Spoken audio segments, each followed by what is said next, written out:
రాష్ట్ర వ్యాప్తంగా సమగ్ర శిక్ష ఉద్యోగులు చేపట్టిన సమ్మెలో భాగంగా 22వ రోజు నాగర్ కర్నూల్ పాత కలెక్టరేట్ నుంచి పోలీస్ స్టేషన్ అంబేద్కర్ చౌరస్తా వరకు శాంతియుత ర్యాలీ నిర్వహించి సమగ్ర శిక్ష ఉద్యోగులు రోడ్డు ఊడ్చి వినూత్న రీతిలో తమ నిరసన వ్యక్తం చేశారు. మహిళా ఉద్యోగులతో కలిసి పురుషులు కూడా చీపుర్లు పట్టి రోడ్లను శుభ్రం చేశారు. ఈ సందర్భంగా ఎస్ఎస్ఏ జేఏసీ అధ్యక్ష కార్యదర్శులు మురళీ, ఉమాదేవి, లలిత మాట్లాడుతూ ప్రభుత్వం ఇచ్చిన హామీలు నెరవేర్చాలని గత 22 రోజులుగా సమ్మె చేస్తున్నా ప్రభుత్వం పట్టించుకోవడం లేదని, నిన్న రాష్ట్ర స్థాయి ఉద్యోగులతో జరిపిన చర్చలు విఫలమయ్యాయని, ఎలాంటి హామీ ఇవ్వలేదని, సమ్మె కొనసాగుతూనే ఉందని, ప్రభుత్వం స్పందించకుంటే సమ్మెను మరింత ఉధృతం చేస్తామని హెచ్చరించారు.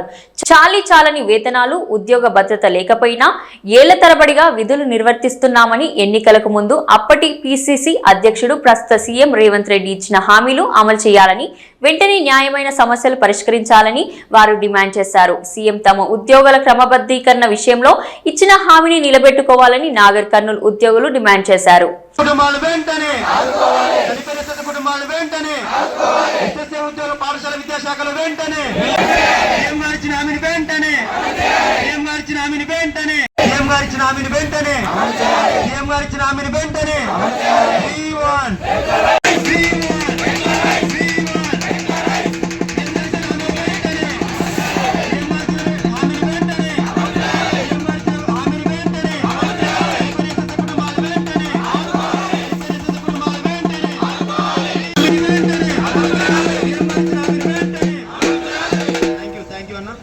ఇద్దరిద్దరు రావాలి, 10 నిమిషాలు ప్రోగ్రామ్ అయిపోతే మనం రావాలి ఇడికే. ఓకేనా?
వెంటనే చేయాలి.